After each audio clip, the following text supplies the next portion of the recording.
Olá pessoal, aqui é o professor Aldinei. Hoje a gente continua falando sobre a função afim, mas para tratar de grandezas diretamente proporcionais, a taxa média de variação e o zero da função afim. Ok? Então bora estudar, galera.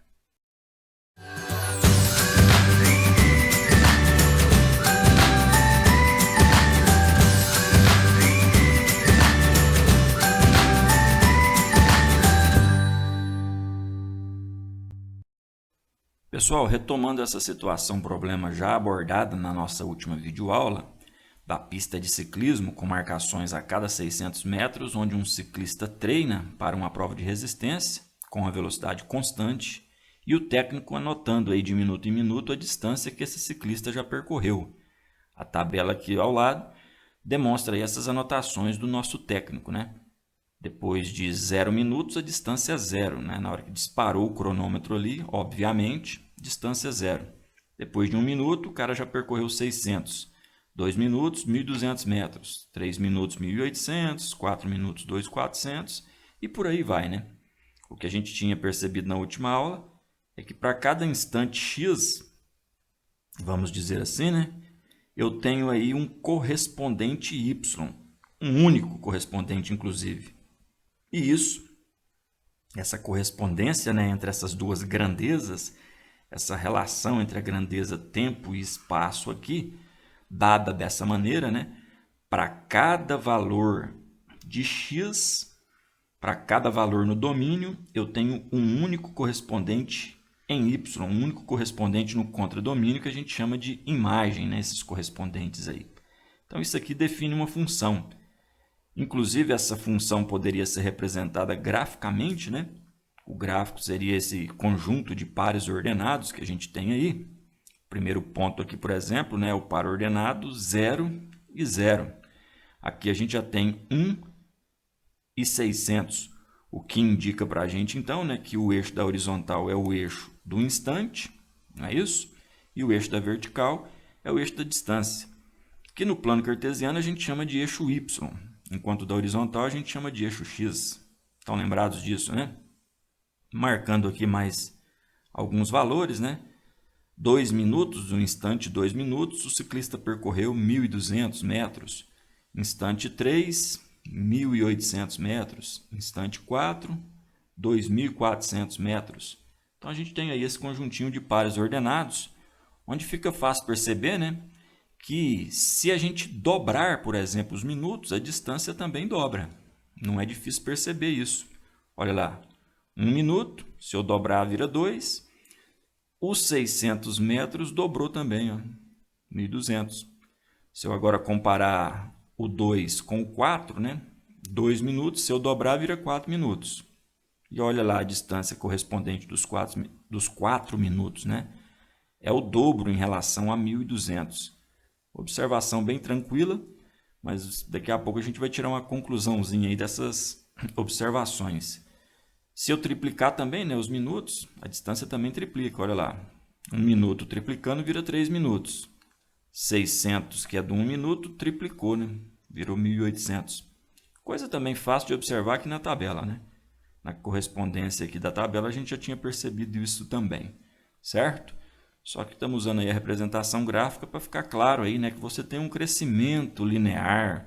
Você já começa a perceber que está havendo uma variação, né, de 1 minuto aqui no eixo horizontal, de 600 metros aí no eixo vertical, né? A cada 1 minuto de variação no eixo horizontal, eu tenho 600 metros de variação no eixo vertical, né? Vamos começar a pensar nessas palavrinhas aí, ó. Se eu olhar para esse intervalo, por exemplo, aqui, né, de B até C, houve uma variação ali de 600 metros, como tinha que ser, né? Já que a velocidade do nosso ciclista era constante, então por isso que o gráfico se apresenta dessa maneira aí, né? Ele não desacelera, não vamos dizer desacelerar, né? Vamos dizer que ele não diminui a velocidade dele, ele não aumenta a velocidade dele, por isso mantém aí essa ideia de linearidade, um gráfico aí que se assemelha a uma linha, né? Dá a ideia aí de que eu tenho uma linha determinada aqui. Outra coisa importante de se observar, galera, é que se eu pegar ali a distância, que é função do instante, né? A gente percebe aí que a distância é a função do instante. Esse conjunto de valores aqui é dado em função desse conjunto de valores aqui. Se eu fizer o seguinte, se eu fizer uma razão entre a distância e o instante, olha lá, 600 por 1. É como se eu estivesse encontrando aí a velocidade desse ciclista, né? Metros por minuto, 600 metros em 1 minuto, ou então 1.200 metros em 2 minutos, ou então 1.800 em 3. O detalhe é que todas essas razões aí, percebam, vai resultar em 600. Vai resultar justamente nessa constante aí, 600. E quando isso acontece, galera, a gente pode dizer que essas duas grandezas analisadas são grandezas diretamente proporcionais, certo? Definindo aí, de modo geral, quando uma grandeza y é função de uma grandeza x, para cada par de valores ali, né, que a gente tem, par de valores x, y, e ao observar que a razão entre y e x, com x diferente de zero, por isso que a gente nem fez aqui a razão, né, 0 por 0, o x tem que ser sempre diferente de zero, a gente não tem denominador zero nas frações, né? Aquilo ali, se a gente fizesse uma razão, daria uma indeterminação. Pois é, sempre que isso for constante, as duas grandezas são ditas diretamente proporcionais. Viu? Nesse caso aqui, então, a gente tem que distância e instante são duas grandezas, nesse problema, diretamente proporcionais. Um problema que, repetimos, né, traz para a gente aí uma função. Essa funçãozinha, que já tinha sido apresentada na nossa última videoaula, e percebam, hein, essa razão que eu descobri aqui, né, essa constante a partir das razões montadas, é justamente, olha lá, hein, o coeficiente A, o número que acompanha a variável x nessa função afim, que particularmente é chamada de função linear, né?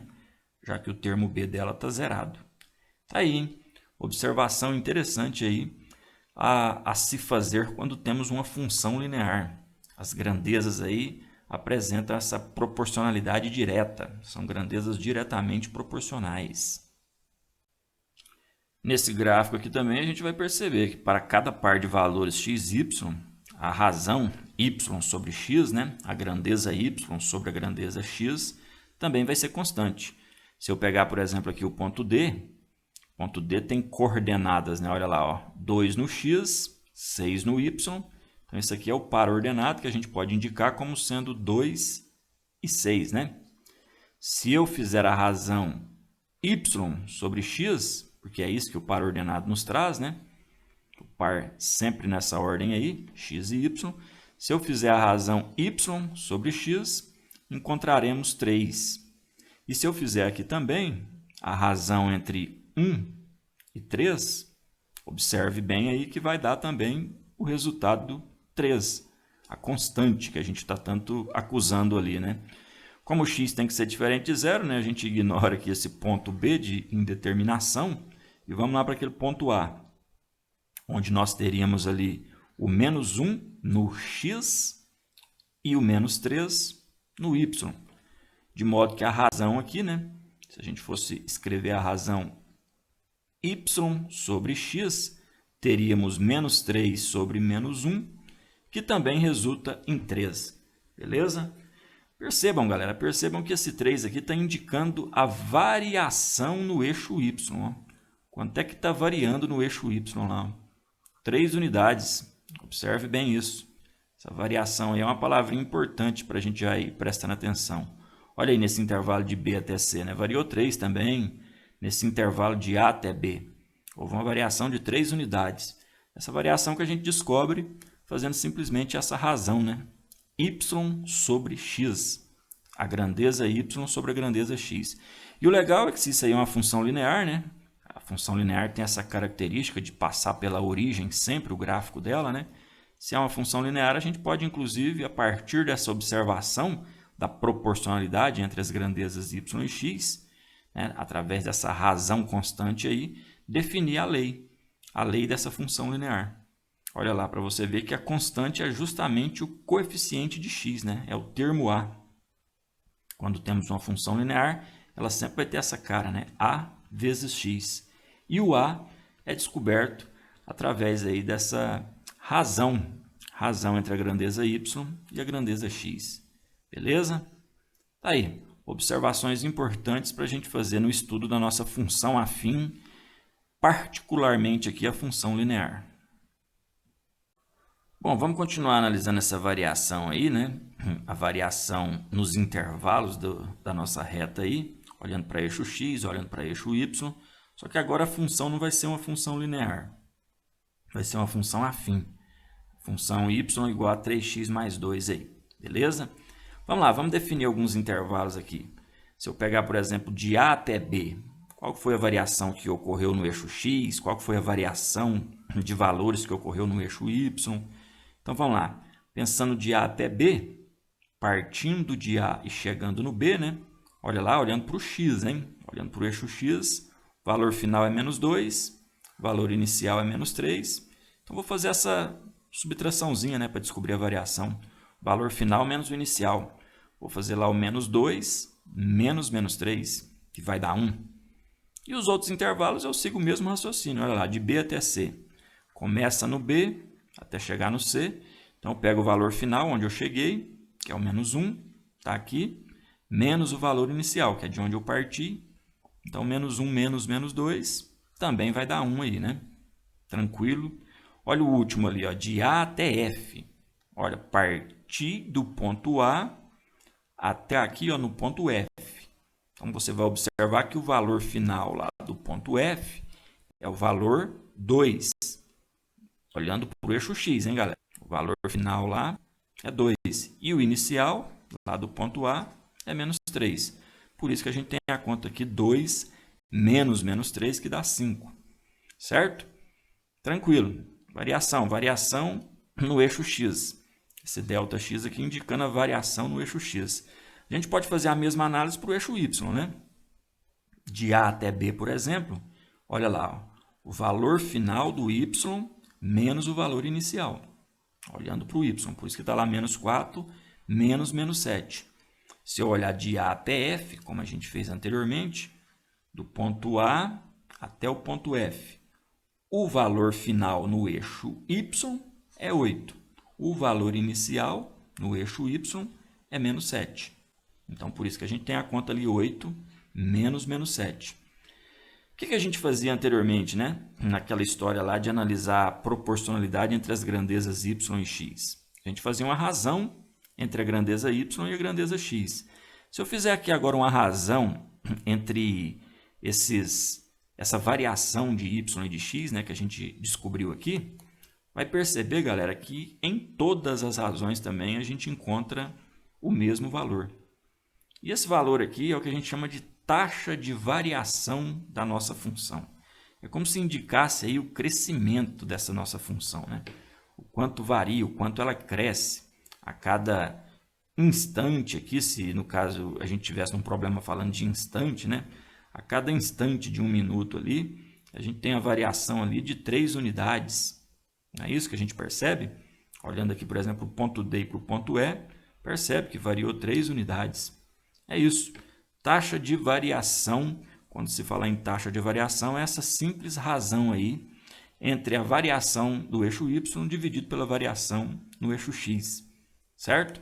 O que a gente percebe aqui, né?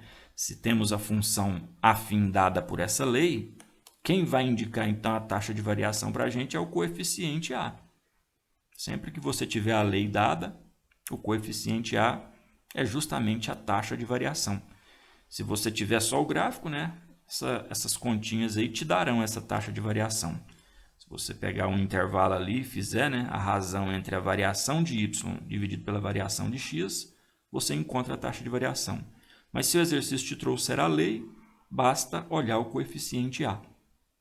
Bem tranquilo, hein? E é bom a gente já começar a perceber, né, que o coeficiente B aqui, ó, esse mais 2, talvez ele tenha a ver com esse valor aqui, hein? Onde o nosso gráfico está interceptando o eixo y. Vamos começar a perceber isso aí? Olha lá, hein? Mais 2 está cortando justamente ali no mais 2. Será que tem alguma coisa a ver? Vamos analisar outros casos e perceber isso, né? Vamos pegar esse gráfico aqui, por exemplo. Esse gráfico aqui, se a gente analisar os intervalos dele, vai perceber que a variação no eixo x ali de A até B, por exemplo, ó, eixo X, hein? Cuidado, estamos olhando para o eixo X. Então, o valor final é menos 2, o valor inicial é menos 3, deu variação 1, hein? Tranquilo. Se a gente olhar agora de A até G, né? O valor final, vamos olhar? De A até chegar aqui no G. O valor final é 3, realmente. E o valor inicial era o nosso menos 3 lá. Ó. Se eu fizer a diferença, 3 menos menos 3, tranquilo, operação bem fácil. Do mesmo jeito lá eu faço a variação de Y. Vamos olhar, por exemplo, aqui de B até E, né? Vou até destacar, ó, do ponto B até chegar no ponto E. Qual foi o valor final de Y? Está aqui, ó, é 1. O valor inicial de Y é lá, é 7. Se eu fizer 1 menos 7, como a gente está vendo aqui, né? Dá o menos 6. Vamos lá, vamos calcular a taxa de variação, então? Simplesmente fazendo a divisão, né, da variação de Y dividido pela variação correspondente em X. Todos aí resultam no menos 2, ó. Beleza? Então, o menos 2 é o que a gente chama de taxa de variação da nossa função. De repente está indicando aí o quanto estamos diminuindo nos valores da função, né? Está caindo 2 unidades aí, ó. À medida que você vai variando em x, né? À medida que você vai avançando no sentido positivo de x, a nossa função vai diminuindo 2 unidades aí. Beleza? Essa aqui é a função menos 2x mais 3. Opa, olha lá, realmente o coeficiente A aqui, justamente a taxa de variação. E olha o 3 aí, que eu já pedi para a gente observar, né? Que é o termo independente aqui. Olha lá, está cortando lá no mais 3. Opa, eu acho que a gente já começa a perceber uma regularidade aqui, hein? Mas o principal é observar que o coeficiente A aí, ó, igual a menos 2, indica justamente o que a gente chama aí de taxa média de variação da função afim, viu? Sempre que o exercício pedir aí, né, a taxa média de variação da função afim, é o coeficiente A que vai me indicar isso, beleza? Propriedade importante aí da nossa função afim. Ó. A taxa média de variação da função, quando o x varia, né, de x1 até x2, os intervalos, né, que a gente viu ali de x, com x1 diferente de x2 é óbvio. Então, esse resultado aí que a gente encontra, essa taxa de variação, é justamente o nosso coeficiente A da função. Se quisermos descobrir, né, o coeficiente A da função, tendo um gráfico em mãos, basta fazer esse simples cálculo aí, do ΔY dividido pelo ΔX. Beleza? Voltando num outro problema que a gente já tinha abordado também na última videoaula, o problema do táxi aí, que o Antônio Carlos pegou para ir na casa da namorada, né? O valor cobrado lá era de R$10 na bandeirada, R$5 por quilômetro rodado. E aí a gente chegou nessa lei. Essa lei onde a taxa média de variação, né? Se fosse essa a pergunta, qual que é a taxa média de variação, a gente já vê ali que é o coeficiente A. Né? Coeficiente A, taxa média de variação. Se a gente olhar no gráfico, graficamente a gente percebe, né, que a cada 1 quilômetro rodado aqui, ó, vamos analisar esse intervalo, por exemplo, de B até C, a cada 1 quilômetro rodado, a gente tem ali um aumento de R$5 no preço. Né? A gente varia lá no eixo Y, vamos até indicar aqui um 25, que seria o valor, né, que estaria conectado aqui com o ponto B. Então, é isso mesmo, a taxa de variação indica isso daí para a gente. Indica neste problema especificamente aqui, que a cada quilômetro rodado o preço aumenta em R$5. Olha a importância desse coeficiente A, hein? Indicando aí o aumento que há no valor da função. Lembrando que o preço y é dado em função da distância x, né? Então é por isso que a gente fala que o y é o valor da função. Quando você pergunta qual que é o valor ali, né, da função naquele ponto, é o valor de y. É o preço y que é dado em função dos valores do domínio aqui, né? Os valores x. Beleza? Pessoal, olha isso, hein? Aqui, no caso, a taxa média de variação indicando aí o crescimento da nossa função.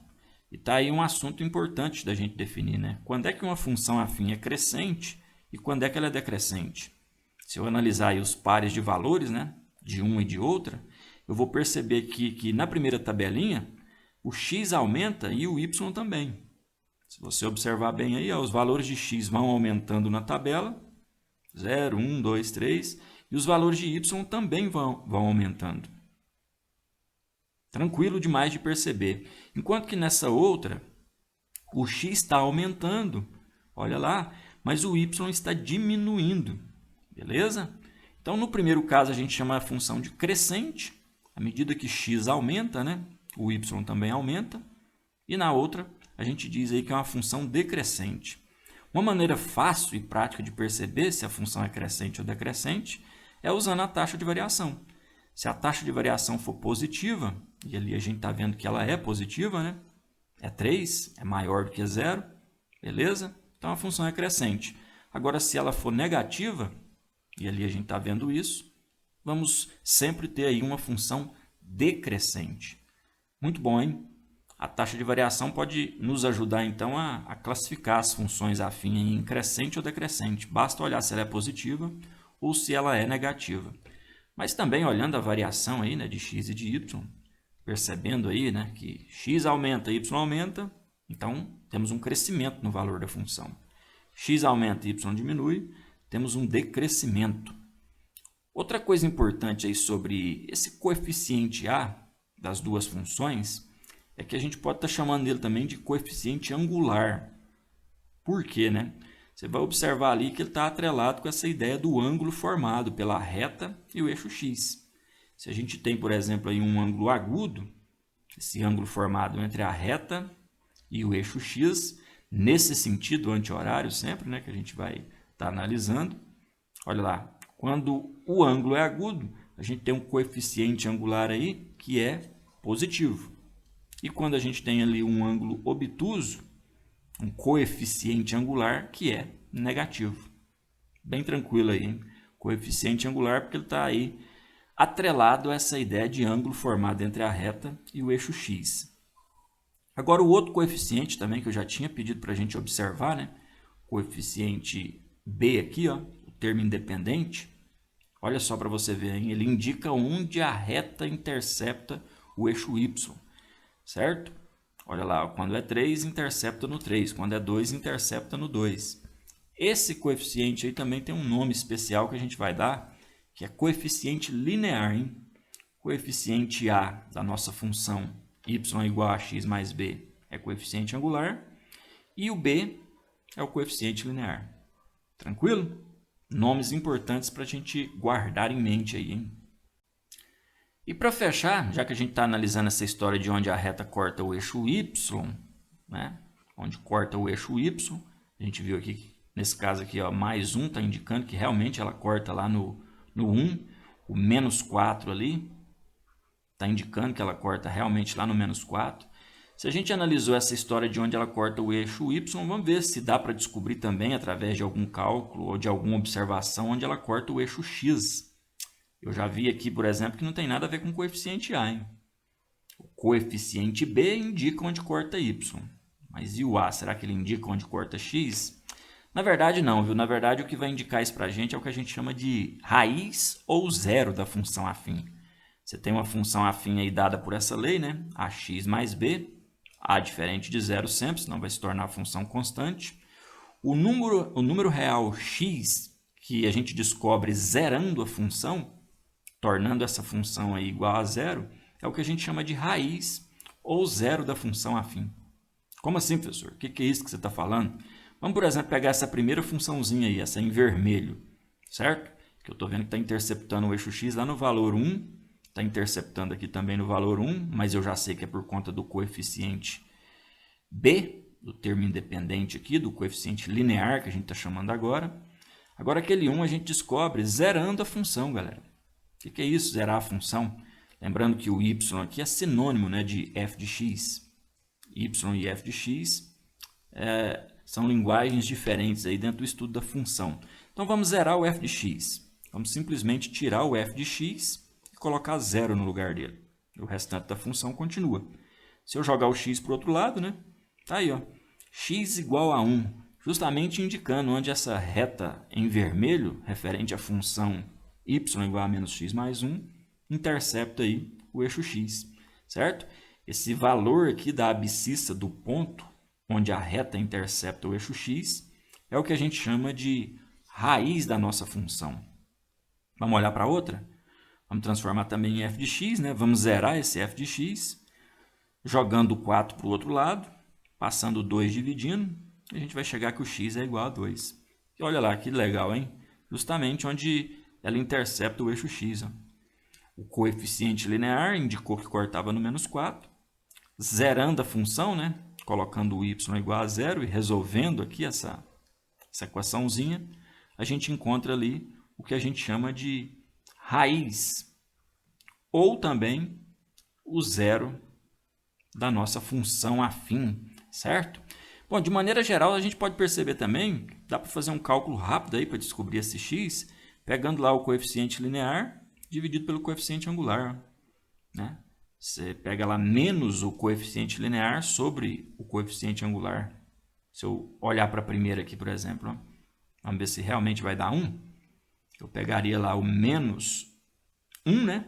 Que é o valor de b, sobre, olha lá o coeficiente angular, olha lá o coeficiente a taxa de variação também na nossa função, né? É menos 1. E menos 1 sobre menos 1, olha lá, deu exatamente 1. Essa seria uma maneira mais rápida de descobrir essa raiz da função. Se eu olhar para outra, olha lá, pega lá o menos b, então teria menos 4, né? Dividido pelo coeficiente angular, dividido pelo 2. Então eu teria 4 sobre 2, que é 2, justamente o que eu encontrei aqui, ó. Certo? Essa formulazinha aí te dá o valor da raiz do zero da nossa função afim. Muito bom, hein? Zero da função afim, o valor da abscissa do ponto onde a reta corta o eixo x.